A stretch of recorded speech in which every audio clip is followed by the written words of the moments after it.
My name is Emily Carter, and I want to share an experience that still haunts me to this day.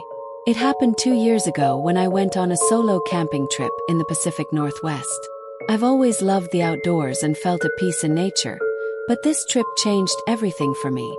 I arrived at the campsite in the early afternoon. It was a beautiful, secluded spot near a lake, surrounded by dense forest.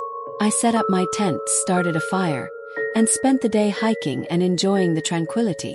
As evening approached, I cooked dinner over the fire and watched the sun set behind the trees. By the time night fell, the forest was pitch black, with only the light of my campfire illuminating the surroundings.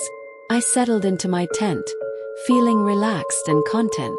But as I lay there, I began to hear strange noises outside, rustling leaves, snapping twigs, and what sounded like distant footsteps. At first I tried to ignore it, thinking it was just animals moving around. But the noises grew louder and more deliberate. I felt a sense of unease creeping in. I unzipped my tent and shone my flashlight into the darkness, but saw nothing. The forest seemed impenetrable, with shadows dancing between the trees. I went back into my tent and tried to sleep, but the feeling of being watched persisted. Just as I was about to drift off, I heard a soft, melodic humming. It was faint at first, but grew louder, seeming to come from all around me.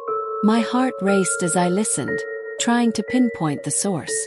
I unzipped my tent again and stepped out, shining my flashlight around. That's when I saw it. A shadowy figure standing at the edge of the trees, just beyond the reach of the light. It was tall and thin, with eyes that seemed to glow in the darkness. It stared at me, unblinking, and the humming continued, louder and more insistent.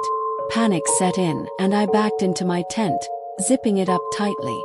The humming grew louder, almost deafening, and I could see the shadow moving closer. My mind raced as I tried to figure out what to do. I grabbed my phone and tried to call for help, but there was no signal. The shadow stopped just outside my tent, and the humming abruptly ceased. There was a moment of terrifying silence. Then a soft, eerie voice spoke. "Leave," it whispered, sending chills down my spine.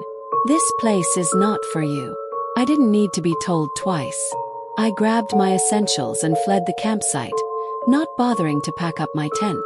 I ran through the dark forest, guided only by my flashlight and sheer adrenaline. The feeling of being watched followed me, but I didn't look back. I reached my car and drove away as fast as I could, not stopping until I was miles away from the forest. I spent the night in a motel, unable to sleep, still shaken by the encounter. The next day, I returned with a friend to retrieve my tent and belongings, but the campsite felt different in the daylight. Less menacing but still eerie. I haven't been back to that forest since, and I avoid camping alone now. The memory of that night haunts me, especially the shadowy figure and its chilling warning. If you ever find yourself in a remote place and hear a strange humming, heed the warning and leave. Some places are not meant for us, and some things are better left undisturbed.